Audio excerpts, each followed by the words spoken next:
நீ என் லைஃப்ல வந்ததுலேருந்து நான் என் பொண்டாட்டியை கொஞ்சம் கொஞ்சமா மறக்க ஆரம்பிச்சிட்டேன்.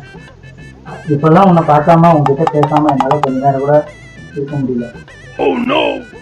எனக்கு ரொம்ப பயமா இருக்கு. இன்னும் எவ்வளவு நாளைக்கு நான் இதெல்லாம் என் பொண்டாட்டிக்கு வந்து மறக்க ஆகுதுன்னு எனக்கு தெரியல. மாட்டிக்கணும்னு பயமா இருக்கு.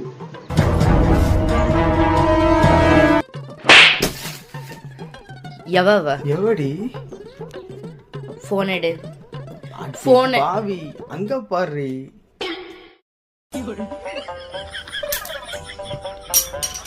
பாப்பாவா? நான் தான் தப்பா நினைச்சேனா? சாரி. பாப்பாவா? நானும் வேற யாரும் நினைச்சேன்.